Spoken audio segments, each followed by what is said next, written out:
जय हिंद एवरीवन, मैं उत्कर्ष और मुझे ये बताते हुए इस बात की बहुत खुशी हो रही है कि एसएससी द्वारा फेज 14 में जो नोटिफिकेशन आने वाला था उसकी नियुक्ति शुरू हो गई है। उसका एप्लीकेशन फॉर्म शुरू हो चुका है। आइए कुछ डिटेल देख लेते हैं कि आखिर इसमें कितने रिक्त पद हैं, कितने एप्लीकेशन फॉर्म्स आएंगे और इसकी सैलरी, एज लिमिट, ये सारी चीजें क्या होने वाली हैं। आखिर ये एग्जाम ऑफलाइन होगा या ऑनलाइन होगा, ये अगर इसमें ऑफलाइन या फिर ऑनलाइन होगा तो इसमें क्या क्या सब्जेक्ट और कितने कितने अंक से पूछे जाएंगे। आइए देखते हैं।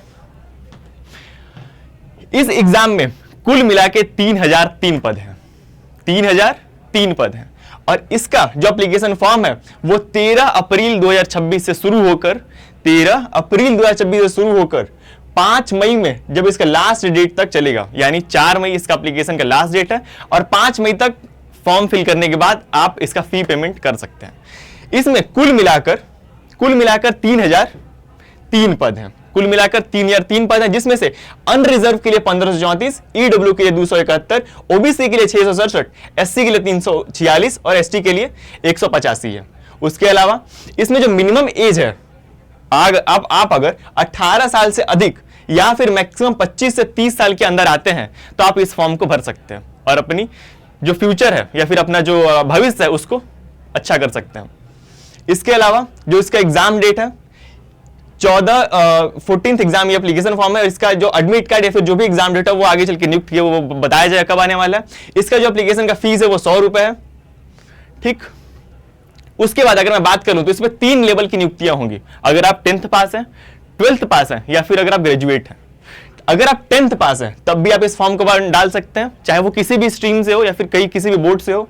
अगर आप इंटरमीडिएट भी आपने अगर किया है किसी भी रिकॉग्नाइज बोर्ड से, चाहे वो आर्ट में किया हो, साइंस में किया हो, कॉमर्स में किया हो, किसी भी सब्जेक्ट से किया हो या फिर किसी भी डोमेन से किया हो, तो आप इस फॉर्म को डाल सकते हैं। अगर आपने बैचलर भी कर रखा है यानी ग्रेजुएशन भी आपने किसी भी स्ट्रीम में कर रखा है तो आप इस फॉर्म को फिल कर सकते हैं। इसमें बहुत सारी स्टेट है जिनमें नियुक्ति हैं, जैसे एसएससी सेंट्रल रीजन में यूपी बिहार से है, मध्य प्रदेश से है, नॉर्दर्न रीजन से, ईस्टर्न रीजन से, कर्नाटक से है या फिर साउथ रीजन से या फिर वेस्टर्न रीजन से। इसमें बहुत सारी पद खाली हैं। इसके अलावा मैं आपको इसका नोटिफिकेशन दिखा देता हूं, यानी जो इसका ऑफिशियल नोटिफिकेशन है वो भी मैं आपको दिखा देता हूं। इसका जो सिलेबस है वो भी आपको दिखा देता हूं। ये इसका ऑफिशियल सिलेबस, इसमें क्या क्या चीजें पूछी जाएंगी और कितने कितने नंबर से पूछे जाएंगे। इसमें मैट्रिकुलेशन लेवल से पूछे जाएंगे, फिर जनरल अवेयरनेस का पार्ट होगा, क्वांटिटेटिव एप्टीट्यूड का पार्ट होगा, इंग्लिश लैंग्वेज का पार्ट होगा। अगर आप 12th क्लास के हैं, ठीक, तब आपके लिए general intelligence, general awareness, quantitative aptitude और इसके अलावा लैंग्वेज पूछा जाएगा। अगर आप ग्रेजुएट हैं, फिर ग्रेजुएट से ऊपर के लेवल के हैं, तब आपके लिए जनरल इंटेलिजेंस होगा, जनरल अवेयरनेस होगा, क्वांटिटेटिव एप्टीट्यूड होगा और फिर इंग्लिश लैंग्वेज होगा।